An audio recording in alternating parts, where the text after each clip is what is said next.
আজ আমরা কথা বলবো একজন এমন অভিনেত্রীর সম্পর্কে যিনি টিভি থেকে সিনেমার পর্দায় এসে সবার মন জয় করে নিয়েছেন। তিনি আর কেউ নন আমাদের প্রিয় মৃণাল ঠাকুর। ১৯৯২ সালের ১ অগস্ট মহারাষ্ট্রের ধুলে জেলায় জন্মগ্রহণ করেন মৃণাল। ছোটবেলা থেকেই পড়াশোনায় বেশ ভালো ছিলেন তিনি। মাস কমিউনিকেশন নিয়ে গ্র্যাজুয়েশন করেছেন, কিন্তু ভাগ্য তাকে টেনে নিয়ে যায় অভিনয়ের জগতে। ২০১২ সালে মুঝে কুছ কেহনা হ্যাঁ আর কুমকুম ভাগ্যর মতো ধারাবাহিকে কাজ করে রাতারাতি স্টার হয়ে ওঠেন। বিশেষ করে কুমকুম ভাগ্যতে বুলবুলের চরিত্রে তার অভিনয় এখনও দর্শকের মনে গেঁথে আছে। কিন্তু মৃণাল শুধু টিভিতেই সীমাবদ্ধ থাকতে চাননি।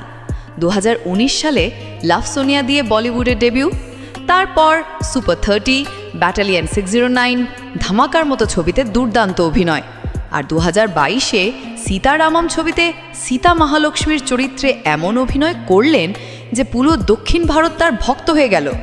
ফিল্মফেয়ার সাউথ অ্যাওয়ার্ডও জিতে নিলেন। জার্সি, হাইওয়ে লাভ, কল্কি 28988-এর মতো বড় বড় প্রজেক্টে তাকে দেখা যাবে আগামী দিনে।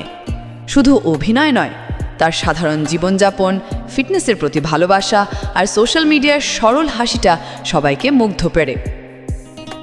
মৃণাল প্রমাণ করে দিয়েছেন, স্বপ্ন দেখলে আর কঠোর পরিশ্রম করলে কোনো সীমানা থাকে না। টিভির মেয়ে থেকে প্যান ইন্ডিয়া স্টার, এই যাত্রা সত্যিই অনুপ্রেরণাদায়ক। তো বন্ধুরা, মৃণাল ঠাকুরের এই যাত্রা আপনার কেমন লাগলো কমেন্টে জানান। আর পরের এপিসোডে দেখা হবে আরেক তারকার গল্প নিয়ে।